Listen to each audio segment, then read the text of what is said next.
Hey, what's up, mandatory fans? Remember, if you like the content, make sure to hit that like and subscribe button. You can also follow us on our social media channels. You'll see on the screen, if you're watching this on YouTube, the ways that you can connect with us. And if you're listening to this on the audio side, you can find us there as well. We're in the description, the ways that you connect with us. I just want to say this is an interactive show. Also, your continued support has helped this channel grow. And the more that you watch, the more that you share it, the more that you hit that like and subscribe button, the show continues to grow. And we want to say thank you so much to all of our day ones that have been rocking with us, and of course any new viewers as well. You guys are all friends of the show, so we do appreciate you. Coming up on the show, we are going to be previewing some fights. Obviously, Mario Barrios and Ryan Garcia, going to be previewing that. Claressa Shields has been all over my timeline all of the time, but this week she's actually got a fight, so there's a reason she should be on my timeline. She's taking on Franchon Crews-Dezurn, who we also had on the show, who is a very good friend of the show. She's really dope. We're going to be previewing that fight. But Brian, I actually want to start off with Eddie Hearn, because Eddie Hearn fired back at Dana White. And he said some things, Brian, and some really important things about Zuffa, because essentially I feel like Dana White was taking shots at Eddie first. And then Eddie responded. Like, it's not just Eddie Hearn popping off, trying to start no beef. Like, Dana was taking shots at Eddie first. I mean, Eddie Hearn's pissed, you know, and I get it, because to be fair, he's been asked about this a lot, including by yours truly, about Dana White, Zuffa, and all that going on. He definitely gave me a less heated, more measured response, probably because at the time these questions were asked, Zuffa was like just starting, and it's still in that stage, but now we've seen a little bit more back and forth since, because, well, the conversation continues to grow. I'm very interested in the back and forth, I must say. I do have the actual clips, so we can pull them up here, but we'll go with Dana White first, because he mentioned this. MMA Junkie has a quote, and as a matter of fact, a whole bunch of people aggregated this. It doesn't exclusively belong to one party, but via Twitter, still calling it Twitter, MMA Junkie has the clip of Dana White talking about just his involvement in boxing and talking about Eddie Hearn a little bit more specifically. Let me know if you hear this. There hasn't been any pushback. Okay. This is like beating up babies. I feel like I came in and I'm beating up babies. Weird I expected more. I expected some pushback. I expected some, I don't know, them to be more game. They're all way out of their league. Like, absolutely, positively out of their league. First of all, let's stop it there. Courtesy of Paramount Plus. What do you think of just that piece of it? Because this jumps ahead now, so let's actually talk about this briefly. This part. Well, first off, like, why would you want to beat up a baby? Like, you know what I mean? Like, that's just really, really weird. I think Dana White's just trying to pop his ish. You know what I mean? Like, he's just trying to talk that talk, and he's trying to, the thing in boxing, and this is something that everyone does, they're trying to sell their product. They're trying to sell themselves. And what Dana White is doing is he's promoting it like, we're the ones. This is what you should be watching. This is our promotional company. This is Zuffa. Zuffa's the best. He's going to act like that on every presser. He's pretty much going to say everyone else is not as good as Zuffa. They can't compete with us. They're not doing what we're doing. Dana's going to do that. Does it mean it's true? No. but he's going to talk like that. Let's continue. Also, I just want to throw out. Wait, did you have any thoughts on that? What's your thoughts? We want to hear your thoughts too, Bryan. I don't like the baby analogy when your man's is in the files. Ooh, yes, that's true. So let's move right along. Oh my God. Let's move right along. Don't love the timing of that one. Continuing. I don't think anybody looks at Eddie Hearn and says, "Oh, this guy's a visionary," or the guy's been in boxing forever. I look at him like most politicians. You've done nothing in the sport except stay in the lane and play by all the rules and ride right along with what's. But you ended up becoming part of the problem, is what happened. And I don't want to sit here and smash Eddie Hearn or anything else, but Eddie Hearn works for his dad. You know what I mean? He works for dad. And, I don't think he's come in and ever had any type of vision, whereas we do. And we're gonna change the entire sport. And I understand the people who are the status quo in boxing don't like it.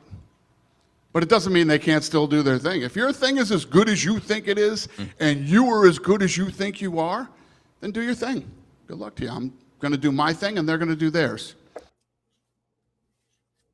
Except the other boxing entities he's referred to did not go to Congress to try to alter the Ali Act so they could have the UBOs, and we talked about this a lot. So because he has the resources, he will have the resources. Eddie Hearn actually takes exception to the daddy comment, which we'll talk about. He'll talk about in another clip that we'll play in an interview that he had with, I believe, Charlie Parsons, who works at DAZN. And I don't think the takeover point, look, they'll have, I'm not going to say they're going to definitively take over, but they'll have the resources to take over. And what a lot of boxing promotions are struggling right now, Eddie Hearn to the side because he just renewed 5 years with DAZN. But Golden Boy is kind of in a weird spot right now. We don't really know what their future is as far as a TV deal and as far as just airing fights in general. And there's this nasty spat going on that we may talk more about next week with Virgil Ortiz, and because there's a resolution seemingly that's supposed to come soon-ish, but we're probably going to do a bigger deep dive on that next week with Virgil Ortiz, with DAZN, and trying to make the Ennis fight and contracts. It's getting nasty. Rick Mirrigan also. But Bob Arum, Top Rank, we've talked about this. They haven't had a deal since the ESPN deal, and that deal has been done for over 6 months, 7 months, going on 7 months now. A lot of these guys don't have, and PBC, they just announced another card, but and that's next month, but they're very you and I remember when PBC had cards like damn near every week. Yeah. We're getting quarterly PBC events now.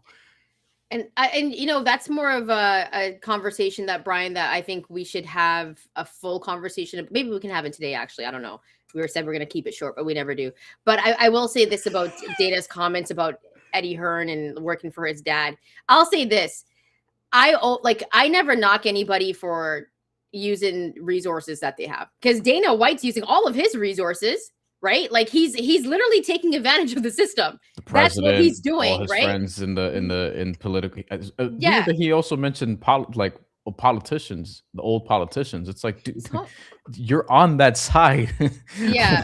of what are we talking about? But also, it's he's using all of his resources. So in terms of Eddie Hearn, and I'm going to make a general statement, if your parents own a business and it's extremely successful, you might want to take that over. And you're probably going to use their resources. And sure, you might have, I'm not going to say a silver spoon, but you have better chances at, okay, yeah, you could, I guess you could say that, but I just didn't want to be disrespectful, but essentially, I don't think I think he would admit to that, because his father was successful. Yeah. But just in general, a lot of if you have that opportunity where your parents are very well off, or they own a business or a big company, and you can take it over and make the same amount of bread that they did, maybe even more, but at the same time, kind of elevate it, you're given an opportunity where a lot of us in the world don't have those opportunities. right? You're probably in rooms, know people, connections that other people don't have. We can't knock Eddie for taking those resources, using those resources and taking those opportunities, because he was just put in that position. And guess what? He's done a really good job. It's not like he's just like there, like living off of, his dad's bread and just using his name. Like Eddie Hearn is actually one of the best promoters, Brian, in my opinion. Like he has put on some good fights. He does put on for the UK. Like he's put on some very good cards. Like Eddie Hearn deserves his props, because it's not like he hasn't worked hard. So that's my only thing about it. Like you can't diss him, dude. Like he didn't go to Congress and try to change any rules or anything. Like he's working with what he has. He's done an amazing job. And this is just hate from Dana White, who literally is being worse in terms of like using everything that he can do to control boxing. So, I mean, that's my thoughts on it. Yeah, I wouldn't like Dana also comes from, I mean, he didn't have it the hardest in terms of the resources he had in order to make UFC what it became, and he also didn't do that by himself, not nearly by himself, um, which Eddie Hearn also talks about in referencing the Fertitta brothers. But like that's just where we're at with him. With Eddie, I mean, I'm not one to defend people who have had a smooth road or a silver spoon background. But Eddie Hearn, like just because he had those advantages doesn't mean he's not smart. Like he hasn't come into boxing and like fucked it up. Like there are some things that he didn't, execute probably in the way that he did initially. Like Matchroom USA, as Lou DiBella has talked about, was kind of a flop. But at the same time, now they're doing probably better or more actively doing cards in the United States than a lot of their counterparts at this point. So they've kind of outlasted it. Like maybe they jumped the gun early and they kind of failed, and then they figured it out, and then it's like, okay, you could attack the US market again in a sort of different way. And they've done that. They also have, to some extent, the help of Rock Nation, which is not a small thing either. So I think we can wrap up on the Dana White clip. There's 20 more seconds here. Eddie Hearn and his dad have a lot of money. It's not like they can't compete. They can't compete because they don't know how to compete. There's no vision there. I don't know how else to explain it other than that. And listen, I'm sitting here, my third fight in. I'm either right or I'm wrong. Can I say something though? I will say this: Dana White can sell a product. Dana White is very good at what he's doing, and everything that he's saying, like it's doing, like he knows what he's doing. That's all I'm going to say. Well, we should probably check out what Eddie has to say. His response. I'll say this first, briefly. I don't want boxing to get to a space where it's like just Matchroom and Zuffa. So I kind of hope, that we have other alternatives too. It's not to shade Matchroom a little bit more specifically, because we've shaded Zuffa already, which Eddie Hearn will do here. But I want to bring that point up. Like I also don't want boxing to become a two-party system, Shantelle. Like Yeah. I deal with that here. And we're often finding ourselves voting between the lesser of two evils. I don't even know if Matchroom qualifies as an evil, but there's some things that I feel like I feel like boxing needs to be more out in the open and not have like one dominant brand or two dominant brands. I think if you're gonna have a healthy boxing ecosystem, club boxing specifically has to thrive. And Yes. the best guys and the best women in the sport need to have more options outside of these two, and MVP, who basically has women's boxing on lock for the most part. There's a big fight this weekend that is not an MVP promoted fight, which is going to be worth mentioning, that we'll talk about. So let's get to Eddie Hearn. This is from Charlie Parsons, who does the stomping ground for DAZN, and this is the clip that everyone has just been playing back. Dana White. Yeah, my new mate. You are just Barry Hearn's son. We've I got didn't him already. expect that from Dana. What did it take? A month to allow him It was to like get beating up baby. Well, that's a sick mind for one. I don't know what the fuck he was talking about there. That's quite disturbing, if I'm honest with you. See? It's very strange because I've got to be honest with you. I wouldn't say up my arse, but Dana's always been so complimentary about us as a company and me as a promoter. But to say that I don't have any vision is really strange. I mean, right now, when you talk about Zufas or whatever it's called, when you talk. He does that a lot, by the way. That's his move. He like fucks it up on purpose. Zuffa. I'll also pause it real quick because I don't want to get flagged for the music. Continuing. Talk about their vision. What's their vision? What? Getting Max Kellerman to tell everyone that Callum Walsh is the next Roy Jones? Or putting Charles Martin on a headline show on a Sunday night in front of 126 people in your garage? In a ring that looks like you've just got it out of a local club show. I mean, what sort of fucking vision's that? Or better still, oh no, here's a belt and it's Zuffa. Look at the vision. That's not vision, that's control. Because the reality is, when he says we can't compete, they can't compete in this cutthroat world of boxing. Because it's a horrible world and they don't want to compete. They want to create their own world. But listen, at the moment, when you compare Matchroom shows to Zuffa shows, quite frankly, Zuffa shows are absolute complete dog shit. But they're going to get better and they're going to sign some big fighters and they're going to spunk some money, they're going to waste some money. I've said it before, they're clever people. But right now, they're trying to manipulate fight fans and they don't understand how intelligent fight fans are when it comes to boxing. You can't create these cards and tell everyone it's the best be the best, because it's quite frankly not. And the reality is, yes, I do work for my dad, but guess what? Dana White has worked for his daddy for a long time. The Fertitta brothers. Here we go. That's who he worked for. And right now, Dana White's got a new daddy. And his name is Turki Al-Sheikh. Oh! Turki Al-Sheikh is Dana White's pappy. Oh. And he has got to do whatever he's told. Because he works for TKO, which is owned by Seller and Saudis and Turki Al-Sheikh. So it took him a nanosecond to get personal. But that's because right now, he's right at the bottom of the pile in terms of quality as a boxing promoter. But as I keep saying, they're a good operation and they will get better. Yo, that was like Tupac hit him up. I'm saying right now that like I love Hetty after that video. You think he had like a sip, a drink or two? You know what I mean? Like I never seen him that animated ever. felt like he was a little like loose, like he had a shot of something beforehand. You know, what is this? First of all, Dana White's Poppy. Dana White. Yeah, my drip. Is that an energy drink? Yeah. Hey, So this is one of the sponsors. It's like electrolytes. Gives you electrolytes and stuff like that. He had like a little shot in the arm before this shit. I was like, damn, what the fuck? Yeah. His No, pappy.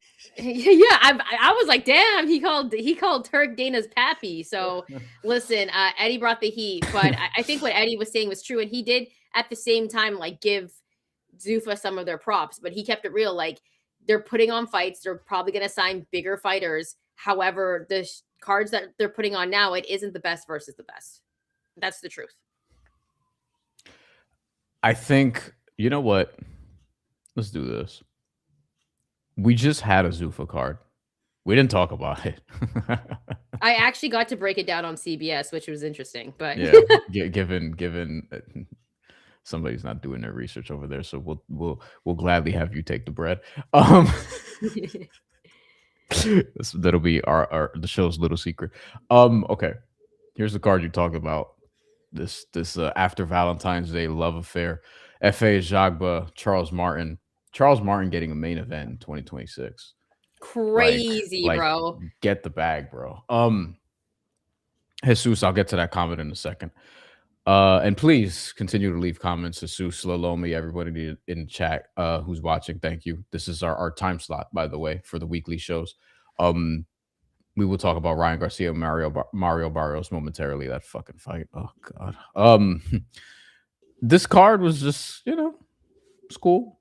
You had some knockouts, but for the most part, I mean, I don't think like what boxing fan is going to be excited about all these prospects and all these fights. Like there are some guys, like Umar, for example, who's got pop, who can crack, who I think will potentially excite some people, but he's also in a light heavyweight weight class that right now is dominated by Dmitry Bivol, Artur Beterbiev, and there's much more interesting things afoot potentially down the line. Like it's the third card, so I'm not going to shit on it too much. But to Eddie's point, I mean, he talked about Dana having to report to Turkey, which is true because Turkey and Ring Magazine, like they're all in cahoots. Like they're gonna pump the shit out of the Zuffa thing. By the way, Eddie has, and I've asked him directly about this. Like, you're not concerned about Turkey's affiliation there, given that you've worked with him, and he maintains that they're going to continue to work together, Eddie and Turkey. And he says that if Turkey does not, like, if he cuts their relationship off, he's not worried about it one bit, and says that they'll continue to work, like, exist as matchroom boxing without Turkey, which I'm I don't know if I'm skeptical of that as much as I'm curious as to how that functions. But either way, like, I thought his comments were really, really interesting among many other things. Yeah, like I said, I don't think Eddie said anything wrong. I thought what he said was hilarious. But we're going to see a lot of back and forth between Dana and Eddie. So this is not the end of it at all. And listen, we're going to see him against other promoters as well, right? Like Oscar De La Hoya. Like, I don't know what's going on with Golden Boy, but he's been very vocal about this as well. So we're going to hear more about this. Drop your comments. Let us know what you think about Zuffa. Let us know what you think about the card. I actually thought the card on this past Sunday was actually pretty decent. I did have a chance to check it out. That's why I watched it. But I mean, I knew FA was going to knock out Charles Martin. When I saw that announced, I was like, why is Charles Martin fighting him? Nonetheless, I don't think the bag is probably that big, but listen, I think it's a good spot for FA Jacques. That's what I'll say. I think Zuffa will be good for some boxers. Yeah. Boxers like FA, who I think should have been bigger at this point in his career. So I think a place like Zuffa, he's going to thrive. So there's that aspect of it. But nonetheless, if you're watching this, drop your comments on what you think of the Zuffa card so far, and if you like the product, because it is very different from what we're seeing from other promotional companies. Brian, any final thoughts before we move on to the fights? We can move on to the fights. All right. So Ryan Garcia, Mario Barrios. I don't know how Ryan Garcia gets a title shot, but he gets a title shot against a Mario Barrios who, I mean, listen, I don't even remember that fight. It was a draw with him and Manny Pacquiao, was it not? You remember that fight. Yeah. But like what we don't remember, which I was reminded of as I was looking this up during the week, is how he got the title. And he basically, like, he was an interim champion who got elevated. Okay. His best performance recently was like when he won the title against Yordenis Ugas. But remember, he drew with Abel Ramos on the Mike Tyson Jake Paul card. Yeah. Which is not great. And I think got dropped in that fight.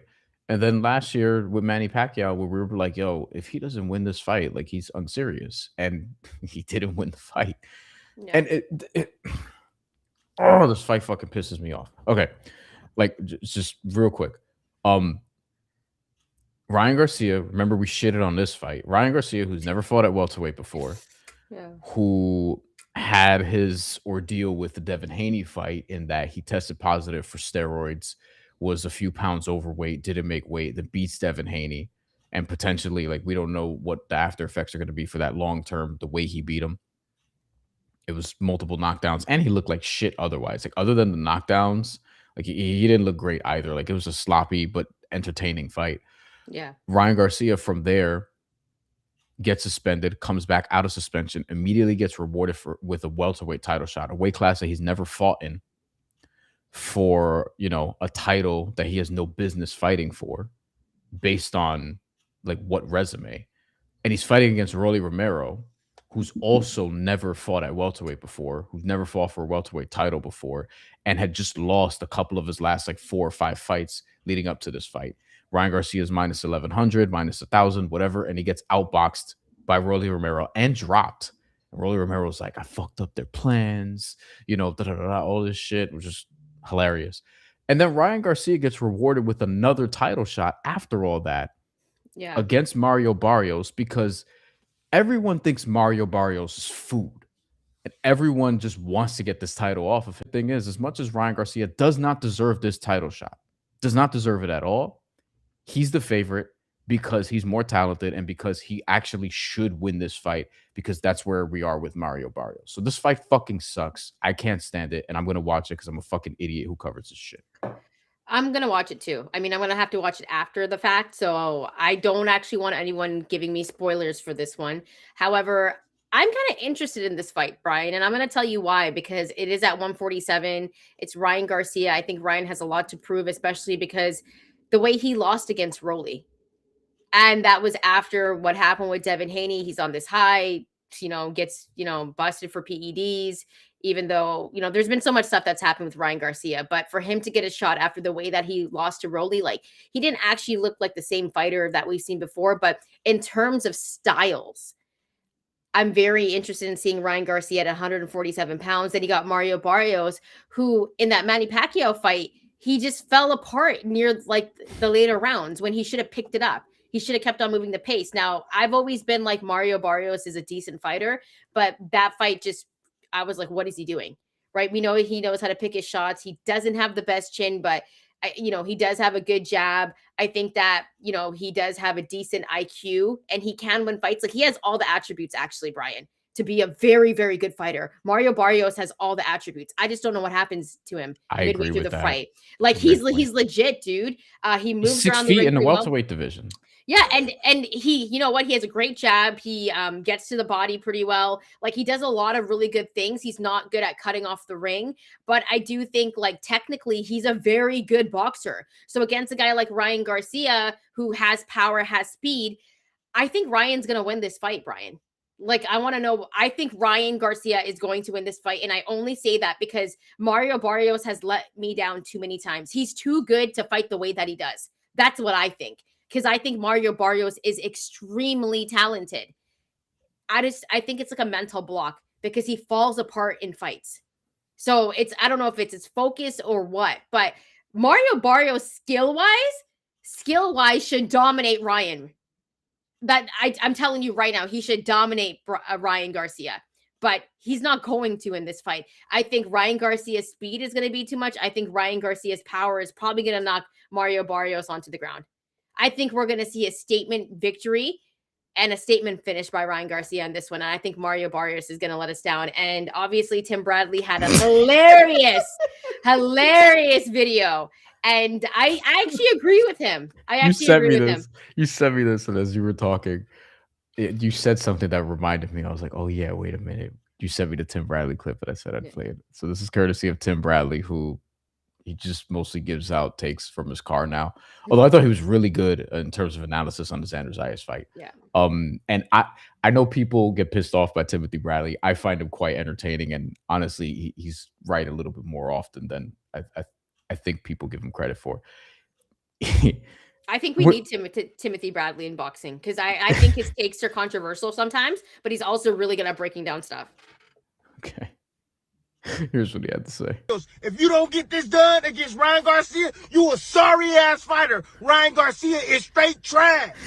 Hey, doo-doo butter. Doo-doo butter.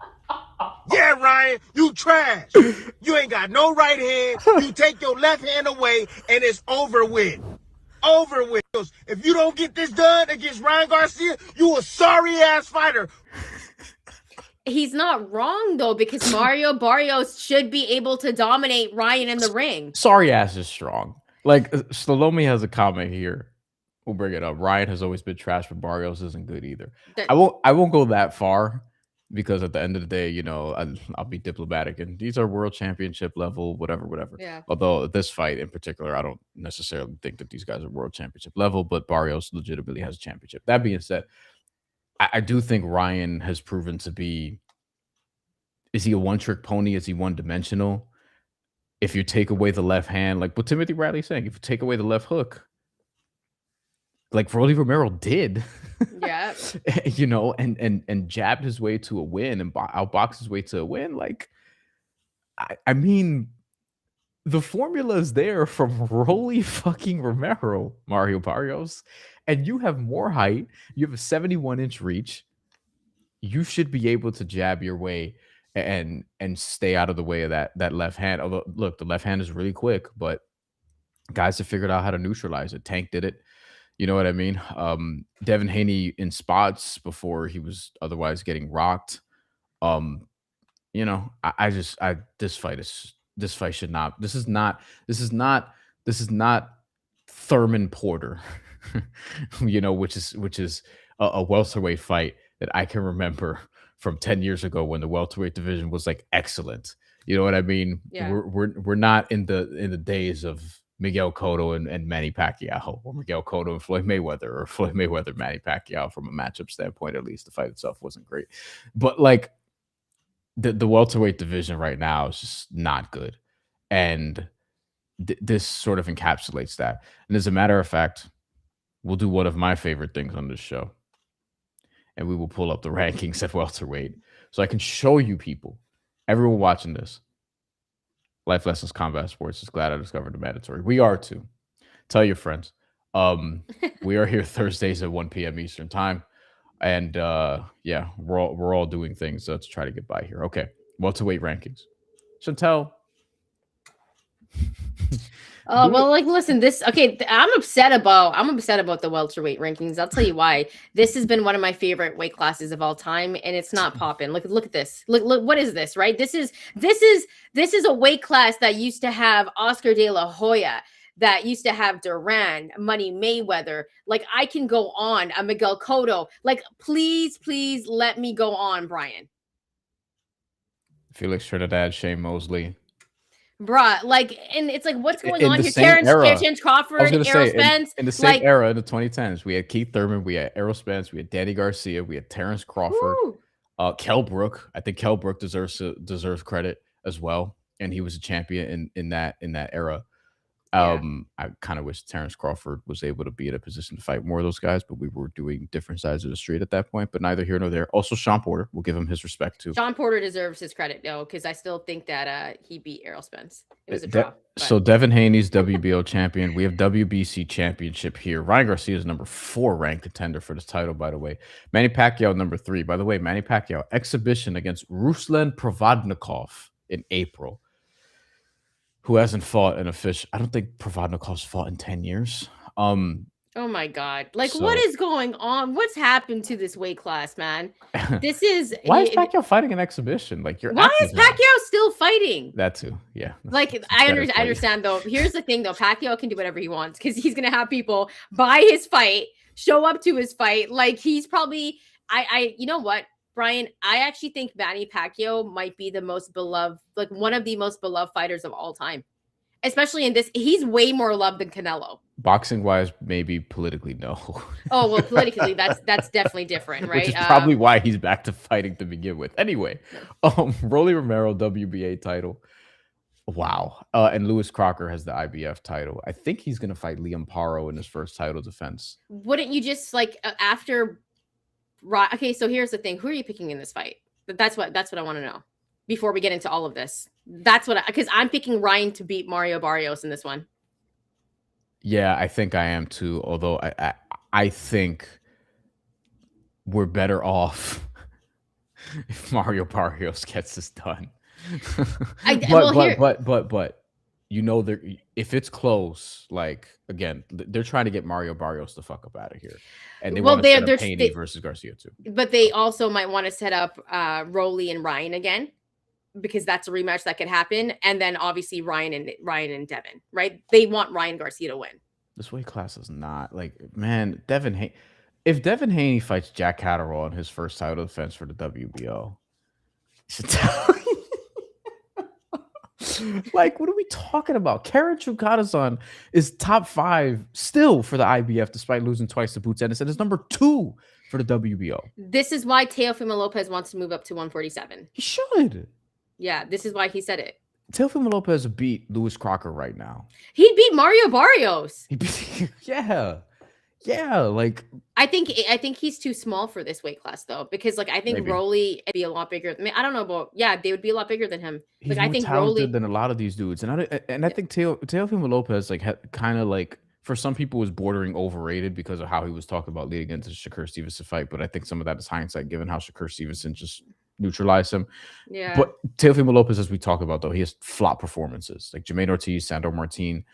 At the same time, and you could even say he was underwhelming against Steve Claggett if you want. Like, I'll allow it. That being said, like, he's the favorite against Lewis Crocker if they fight right now. He's the favorite against probably Rolly Romero if they fight right now. He's definitely the favorite against Mario Barrios or Ryan Garcia if they fought right now. He's favored against everyone in this weight class except Devin Haney, probably, if he fought them right now. I don't know what just happened there, but all right, Chantel's back. Just lost a little bit of a connection there. I'll say this though. I think that if it's Teofimo Lopez and Rolly, I think Rolly has a shot in that fight. Yes, I agree with that. Because Teo's chin isn't 100% solid, and I think Rolly fought really, really well against Ryan Garcia. Like he had a great game plan and he boxed very smart. Like I don't think people give Rolly enough credit. Everyone talked about Ryan losing that fight, but Rolly boxed really well in that fight. And I think against when you think about size, I think he could give Teo some trouble. Ryan Garcia and Teofimo Lopez, it would just be like fireworks in terms of like how entertaining the pressers would be, how entertaining they would be. They would make millions and sell that fight. And I think, you know, just based off this is not even, I don't know how we got into the Teofimo Lopez conversation, but based off Teofimo interviews. So bad welterweight is. That's why. Yeah. Based off the welterweight division needs Teofimo Lopez. Honestly, they do. The video that we're gonna cut from this is that the welterweight division, they need Teofimo Lopez. I'll say this: in a lot of his interviews that he was doing before the fight with Devin Haney, he was talking about how he had money issues. Like, he was on with Ak and Barak, and Ak and Barak, I think. Yeah, but, and whatever. Anyways, but he was saying that he, I think he got like 10 mil off the fight, but he was saying that he was like trying to not be in debt, or I don't know, like, you know, there's been so many reports that have come out about Teo and his money, but he made a lot of money off that fight. So I think if it comes down to him making bread, like him and Ryan Garcia would make so much money in that fight. And then obviously Teofimo Lopez also said that he was going to fight Devin Haney before the end of the year. Look, all I'm going to say is if I can afford a financial advisor, Teofimo Lopez could afford a financial advisor. That's neither here nor there. All right. You don't need one in this day and age, though. You could just do it yourself online. It's easier. But yeah. Well, I don't pay for one. I have status. Let's go back to the card. That sounded so douchey. Let's go back to the card. You really don't need it though, because they take a little bit of your bread. But I'll just because my sister's a financial advisor. That's the only reason why I know that. But yeah. But no, it's a situation where like I have enough with a certain bank, so I just get it for free. Yeah, I mean that's a good way to do it. But like it's different in Canada. Like no, yeah. No, I get they take of it, so yeah, well they do here too, depending on how you do it. I just figured out a way to do it that's probably better. Teofimo will get yourself a financial advisor, bro. You don't need one though. You can do it yourself. There's apps. You can do it yourself. I don't trust boxers to take care of their own finances, by and large. Elsewhere on this card, Gary Antoine Russell versus Andy Hirooka. Yes, we love Gary Antoine Russell. This is a good fight though. Andy's a no real slouch. deal. Yeah, he can crack. I'd be surprised if this goes to decision. Gary Antoine Russell's really fucking good though. Really good. I think that's the most entertaining bout on the fight, Brian. For me, it's that fight because I think Hirooka's going to make this very interesting, and Gary Antoine Russell's going to give us some action. That this is the best fight on the card. This should be the main event on the card. That's my opinion. That's the fight I want to watch. I think Gary Antoine's going to box a little bit more, try to counter, use his reach, his overall speed. But he gets hit a lot. Yeah, he takes chances. He has to be careful. I think this is one where I'm like, he should win, but he can get cracked, and Andy could crack. Andy Hirooka just has to prove he can do it at this level more consistently. Wow. Okay. You know. That's really what it is. Because he hasn't gotten an opportunity like this before. So he came through against Ismael Barroso, another guy that we both like, but he didn't fight last year. So it's a year and a half layoff, and he only fought once in 2024. Interesting. Yeah. You know what? I think the layoff is an issue though. Like, does the layoff concern you at all? Yes, because what was the fight that we just saw this? We literally just saw this where we both liked the favorite. Oh, I know what you're talking about. I forgot. But the underdog ended up, but we were like, yo, but the layoff could be a real issue. And they lost because of it. And I'm trying to remember, this is like recent. Wasn't it Bakar Murtazaliev and Josh Kelly. There we go. Yes. Okay, yes. You're right. That was it. I was trying to figure out. We were like, Murtazaliev should win, but he's had a really long layoff. And Josh Kelly's like, he's not a slouch at all. And Home cooking also helps. Hey, I mean that definitely does. What other fight are you kind of excited about here? Oscar Duarte is on this fight, is he not? Oscar Duarte, Richardson Hitchens, Jesus early on in the show Predicted upset. Yeah. We have Predicted some upset. people who've predicted successful upsets, and Jesus has done it a time or two or three. Duarte said he has him winning by split decision over Richardson Hitchens. Now, Shantelle, if this is like the Gustavo Lemos fight, Which I thought Hitchens lost. That was the biggest robbery. Jesus of, might be 2 onto years ago. something, you know? Yeah. I think Oscar Duarte is a very, like, he's a good fighter, and he's got some power as well. He's got some pop on his punches. I think he's going to make this an interesting fight, but I want to see if Richardson Hitchens has gotten even better, because he is good at using his distance. He is good at, moving his feet. He has a good jab. He's defensively, he's a good boxer. So Yeah. I think I want to see if Oscar Duarte is going to be able to close on the distance. I think Duarte has to kind of make it like a little bit of a dirtier fight, because I think 100%. Hitchens is going to play safe. So it's like, if it depends how Oscar Duarte is going to fight. He has to be the one coming forward. He has to be using his angles. He has to be the one that has to establish his jab first. But Hitchens has a good jab. Like, I think I could see it being a split decision, but Duarte is going to have to make it a dirty fight, and he has to be his output has to be a lot higher than Hitchens. So that's the only way that I see that happening. And Hitchens, he's so good at making sure that he's controlling the distance, that he's controlling the pace of the fight. Yeah. So that, like, I don't like Hitchens' fight style, and I've always said this, but he is a good boxer. I just don't find him entertaining. And I think if Oscar Duarte can get him into an entertaining fight, then it will be a good fight. But I think that's going to be difficult because of how high Hitchens' IQ is, Brian. He's a little too conservative sometimes. Richardson Hitchens, it feels like. And I think Oscar Duarte will play into his hands a little bit, and he'll be able to just sit back and counter. But if he's able to get in successfully, part of this also depends on how the fight is refereed. If Oscar Duarte can get away with some stuff, like hitting him in the clinch, perhaps getting away with a little bit of an elbow, here Yes. and there. Hitchens will probably try to use his elbows a little bit to create some separation. But if Oscar Duarte can get to the body mainly and make this uncomfortable, that's going to be his route to winning. I lean Hitchens gets this done by decision though, and that's probably what the books will have as the most likely outcome. So I don't think that's an upset can happen here. We just sort of outline how it would happen. I wouldn't call it the likeliest though.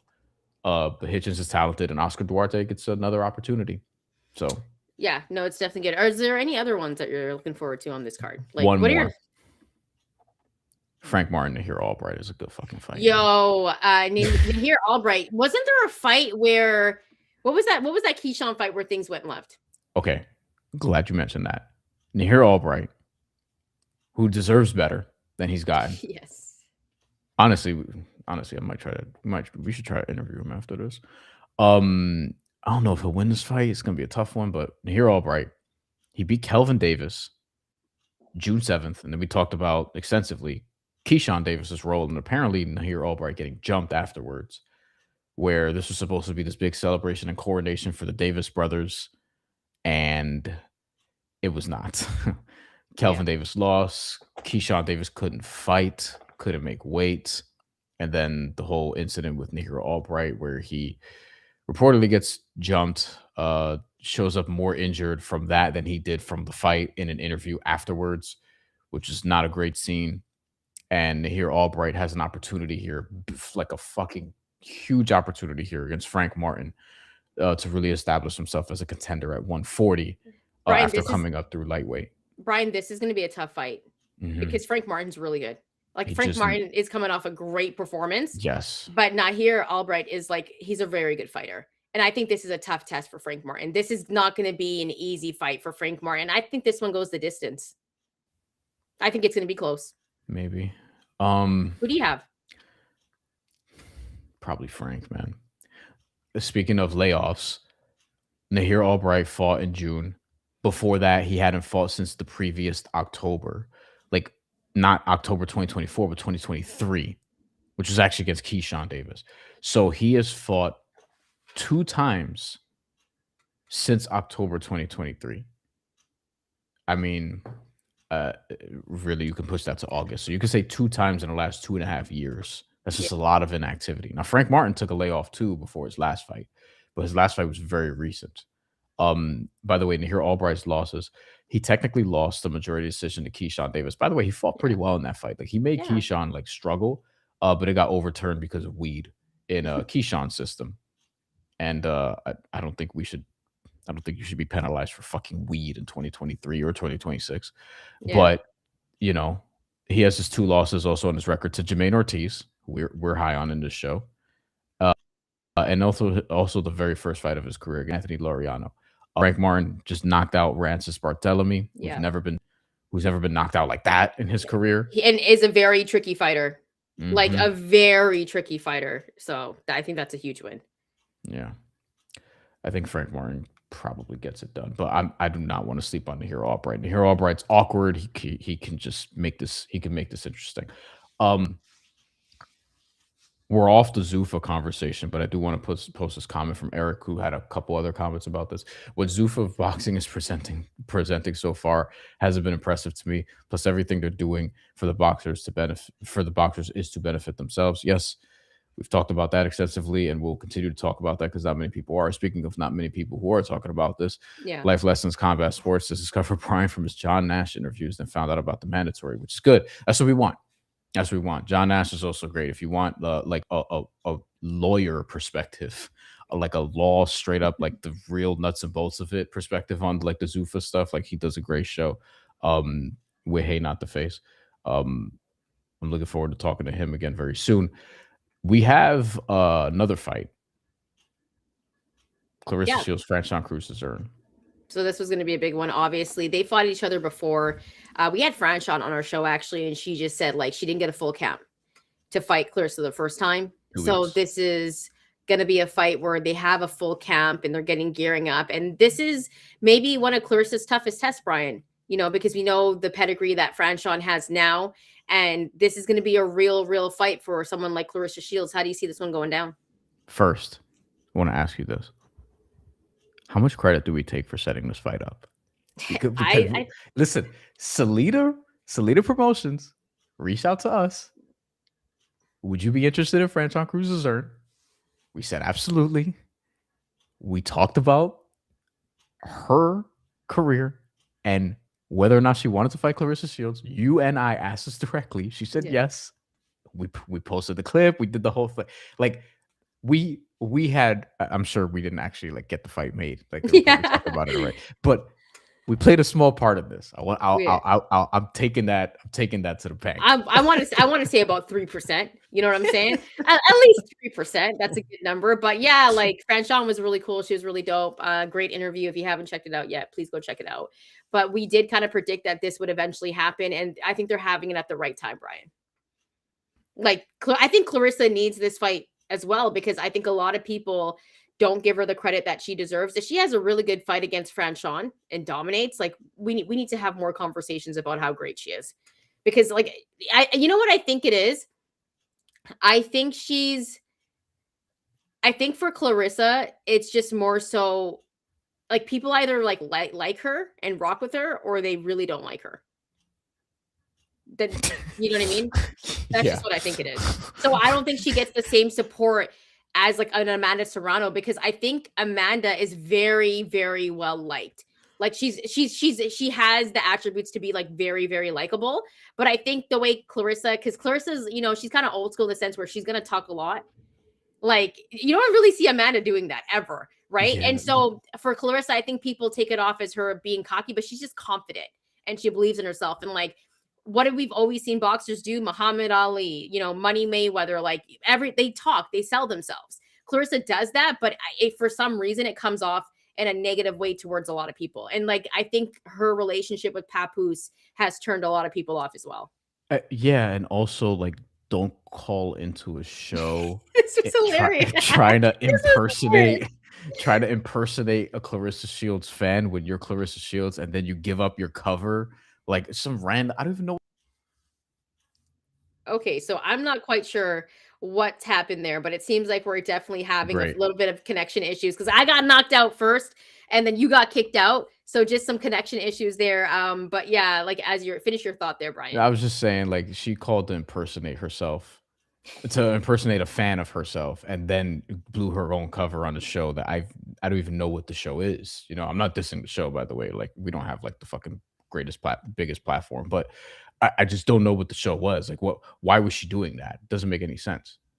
Yeah, I know. And she blew her cover by saying that, like, yeah, Claressa this, Claressa that. And by the end of it, she was like, you can't say that about me. Like, it was like so funny though. Like, I don't know what she's too rich she's too rich and like too much of a big name in the sport to be doing something like that. Yeah, she just be acting silly, you know? People would use other words that are like more racially coded, which I ain't, but like No, she we won't do that here. yeah, but she just be in public, like, come on, man. Like, you know, I think Joe Budden joked that like it seemed like Papoose was her first man. Like that's kind of the energy like she was giving off or whatever. You know what? I feel bad because everyone's always like, man, Papoose is annoyed of her and he just want Remy back. And like, it's terrible. Like, I hate that. I want to like not see any of the Pap and Claressa Shields stuff anymore. I don't want to see it. He'll be at this fight, I'm sure. He's probably gonna walk her out and like rap. Listen, he loves boxing. Papoose, look, I've sat by Papoose at boxing press conferences when he was just Papoose, like not even dating like Claressa Shields. This is before COVID. Like this dude's a real boxing fan. And Papoose, while you know popular in New York once upon a time, and you know to some extent, I guess still is. He wasn't like at the height of his celebrity in 2018. Yeah, going to see fucking Danny Garcia fight at the Barclays Center. You know what I mean? Like, he's well respected though worldwide. I think, not just in New York, locally at least. Yeah, I think if you know rap, like you respect Pap's pen. Yeah, but nonetheless, Brian, how do you see this fight going? Ryan Hong said, "I need y'all predictions on every major fight this weekend, or I'm gonna blank like blank." Just to not get flagged. I don't know if he did that, Ryan, because he knew a lot, but you know, anyway. He also says he's 7K in the hole this year and needs to get out of it. Well, don't come to me with that because I don't know if listen, that's a lot of pressure. I don't know if I'm actually placing bets on any of the things we talked about yet. We'll see, but we both lean Gary Russell. Yeah. We both lean Richardson Hitchens by decision. We both lean the other fight that we just talked about. I'm taking Ryan Garcia over Mario Barrios. I would not bet on that fight personally. We don't know how that fight's gonna go, but I think Ryan's gonna win. I'll say that. We both lean Frank Martin, but I lean less. I'm not betting on that fight. That's the fight I'm not betting on. Yeah. Frank Martin not here. Albright. But yeah, Brian, how do you see this fight going? I've asked you 3 times, and you got an answer at this point. All due respect to Franchon Crews-Dezurn, I think Claressa Shields wins this by decision. How do you see it going though? Claressa Shields by decision. I think she wins. Like break down the fight. Yeah.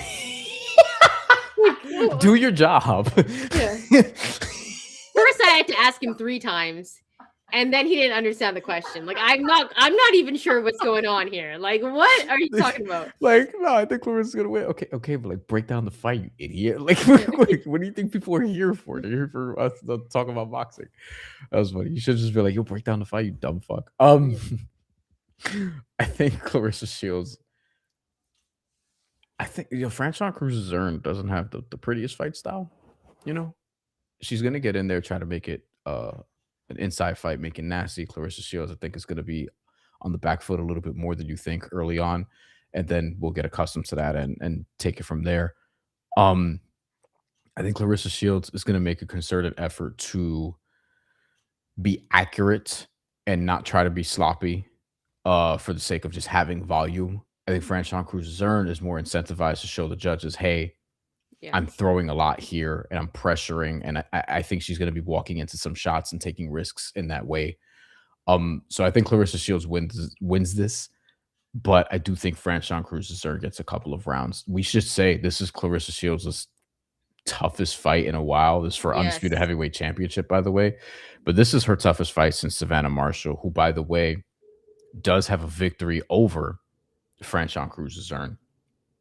from 2023 in a fight that was close, in a fight that was in the UK. If you want to argue about that being a draw, I feel like you can. That being said, if Claressa Shields does win this, Shantelle, and I want to know what you think about this fight as well, Shadasia Green is who we're kind of waiting to see if she gets this opportunity, because she beat Savannah Marshall, lost to Franchon Crews-Dezurn, but beat Savannah Marshall last year. And that'll have to be cross-promotional because she's rep by MVP. But yeah, I still like this fight very much, but I do think I lean Claressa. Sorry, Franchon. Yeah, you know what? I think this is actually going to be a very, very entertaining fight. I think Claressa Shields is going to get the victory, but I'll say this. The reason why it's interesting, you talked about fight styles. Claressa has a good jab. She's going to try to control the pace of this fight, use the distance. Franchon Crews is more of an aggressive fighter in terms of like, it's about volume and output and like coming forward. So I think that Franchon Crews is going to try to walk her down a little bit and but Claressa's too smart. So Claressa is going to be able to like get out of those situations. But I think Claressa at the same time is going to be a little bit safe at times, Bryan, in this fight than we've ever seen her. I think Franchon has to make it a dirty fight in order to beat Claressa Shields and to win some rounds and to steal some rounds, because Claressa is going to be accurate. She's going to land her jab. She's going to get to the body. So Franchon has to use her volume, use her pressure, use her footwork. And I think Claressa has better footwork than her, unfortunately. But I think this is going to be an entertaining fight. I think these ladies are going to put on a good fight. I don't think there is going to be a knockout on this one, Bryan. Do you? I'd be really surprised. I'd Yeah. be really surprised. Claressa by decision for me. Yeah, and I will note one more thing. Samantha Worthington, who is on this undercard, is I think worth watching. She's WBA Yes. interim champion at 140. She's good. She's good. Now she's not fighting the stiffest competition in Edith Matisse, who is a journeywoman, who's like, somebody this is a gatekeeper. This is somebody who's like, this is the fraud check, if you want to call it that, right? So we'll see. But Samantha Worthington, she's good and she can crack a little bit. So I'm curious to see how she does on this card too. Ryan asked about Lee Wood versus Josh Warrington, which I forgot is this weekend. Warrington's probably washed a little bit At this point, yeah. You know what? Lee Wood's been in some very good fights. I'll say that. Like Lee Wood has been in some very good fights, and he is entertaining. And you know what? The first Warrington Wood was really good too, which is why there's a second. I think Lee Wood should get this one done. I do too. He got stopped last year and didn't fight. He's only fought twice since 2023, as we're talking about. So layoffs. that long layoff is going to be an issue. But Warrington, he lost to Luis Lopez. Yeah. He lost to Lee Wood. He got stopped in that fight, and then Kakachi. Anthony Kakachi, man, he beat both of those dudes. Yo, Anthony Kakachi's the real deal, in my opinion. He's the real deal. He's older, but he's like peaking late. You know what I mean? Which is always nice to see. He's entertaining too. Yeah, like he's a very entertaining boxer. If you haven't rangy seen him as fight, shit too. Yeah. 5'10" southpaw at 130, which is tricky fighter, yo. That's tricky. Fights James Dickens next month in Dublin, so that's gonna be cool. But yeah, so I think we did it, and yeah, the fights this weekend are something. I will note we got some fight announcements this week. Just real quick at the end of this, I thought I was gonna have to rush because some work is being done in front of the building, and they've been quiet. We got lucky. They might be done. Glad we didn't push anything back. So now I'm gonna take my chances and keep going real quick momentarily. Any comments, questions on the way out the door? Let us know. We'll go for like a minute or two more. Okay, 5. But Shantelle, what do you think about Richard Torres Jr. versus Frank Sanchez? I think that's amazing. Like on the Sebastian Fedor Keith Thurman card on March 25th. Yo, so this is going to be a really, really good fight, and I think it's going to be a statement fight where it kind of elevates Torres at this point. Like this is going to be the fight that makes Torres be that guy where people start talking about him as the next great heavyweight.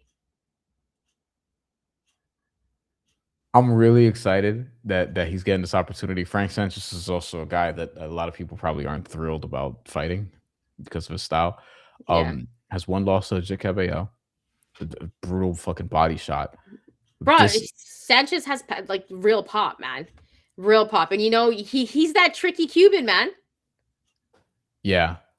Apparently, I read that this is an IBF eliminator, by the way. IBF eliminator. Current IBF champion is Alexander Usyk, who still has almost all the heavyweight titles. Almost. Yeah. Fabio Wardley has the WBO, and then you have a couple interim situations.